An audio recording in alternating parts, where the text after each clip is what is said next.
and toughest standpoint from game one into this one against a team that had to be redoubling their efforts, trying not to go down 2-0 down 2-0.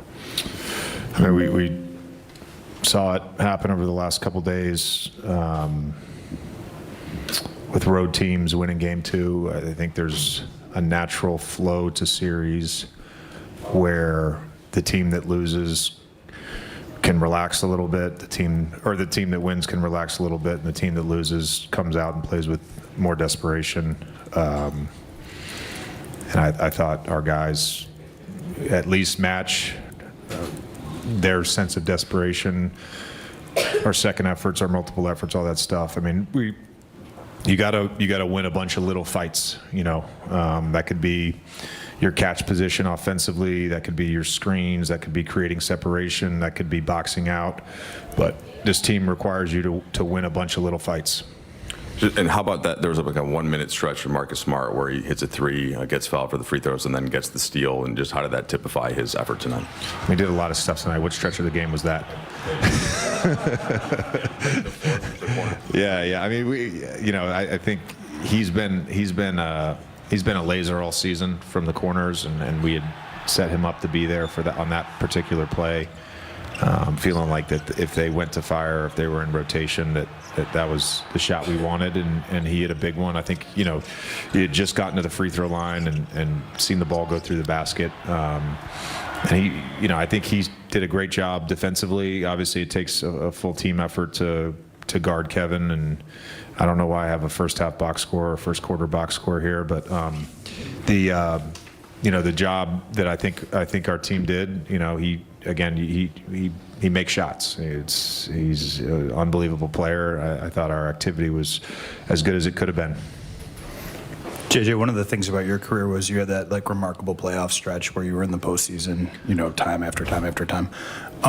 You guys start two guys in DeAndre Ayton and Marcus Smart who began their careers going to the playoffs, and then just it didn't happen for a little bit. And both have talked about the energy they've gotten from this. What have you seen that from both of them and their execution? And do you sense that in their energy over the last kind of week or so, that they're back doing what they want to do? I mean, Smart's talked about it since training camp, so yeah.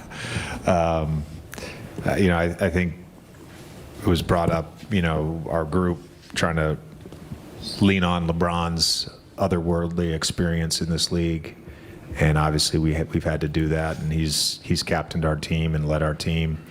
But there's other guys that have, we have 4 guys that have played in the finals. So all the experience that Smart has had, all the experience that DA's had, Maxey on the bench, they've shared that. I think being in big moments, for those guys is not a new thing, and Smart he just had a killer game tonight.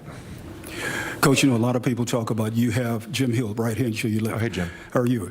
A lot of people talk about your team has what it takes to win. What is that it factor? I didn't know anybody said we had what it takes to win.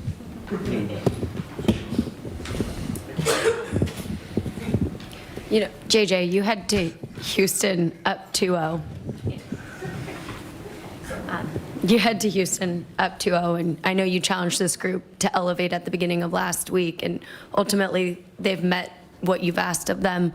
What is it about the collective character of this group that's allowed them to meet the moment? Thank you. I said this earlier this week. The regular season is not a means of punishment. It's a means of building resiliency, and I think our group has, in the aggregate, been an incredibly resilient group, and that's why we have the confidence and belief, and certainly the collective competitive spirit that is needed to be on this stage with, going against a great basketball team in Houston. JJ, we spoke about this throughout the season. When we met with Marcus preseason or during the last offseason, you talked to him about, him being the type of player who needs to be on a winning team or in this type of context to really thrive.